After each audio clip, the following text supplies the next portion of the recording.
Ito ang pinakamalaking bihon. Ito ang pinakamalaking bihon.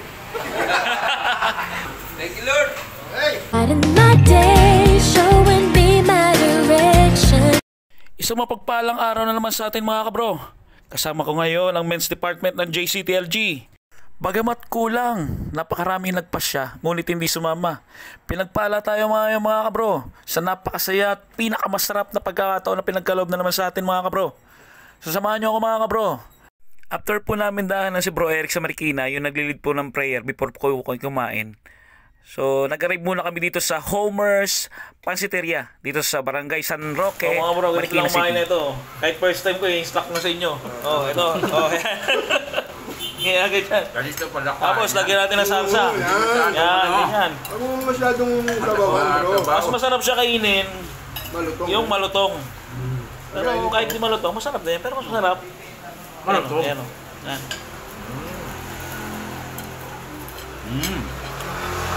Parang chicharon. Hap.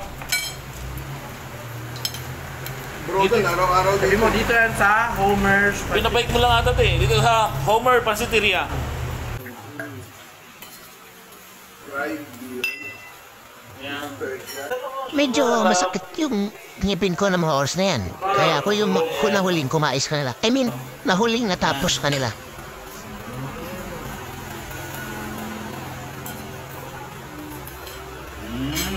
Ito lang yan mga kaibigan, kapatid.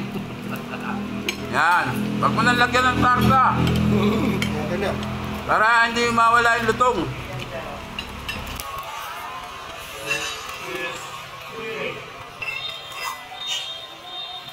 Sarap naman. Wala ba kumain ng pansit, malutong? How to explain masarap? Masarap na hindi kayang ipaliwanag. M-A-S-A-R-A-P. Sit malutong.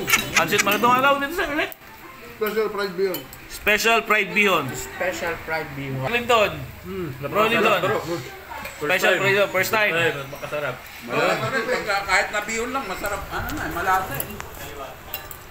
Ito yung fried niya. Separate yung sauce niya. Separate yung sabaw niya sa fried bihon. So, yan. Mga bro. Oh, bro Danny. Ano masasabi mo sa special fried bihon? No, nakatupad yung birthday ko.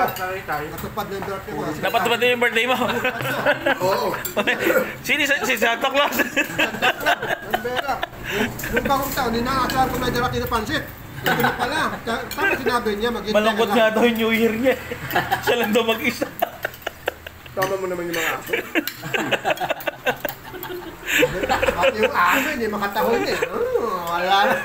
Natakot sa puputok. Natakot eh. Sa totoo lang mga kabro, sa mga bagay na ganito, nare-recharge ako. Tulad ng ibang tatay o mga tatay o tayon, halos ginugulo natin lahat ang oras sa trabaho. Sana sa susunod makasama namin kayo mga kabro para mas lalong sumaya. Maraming salamat mga kabro at mapagpalang araw sa atin. God bless.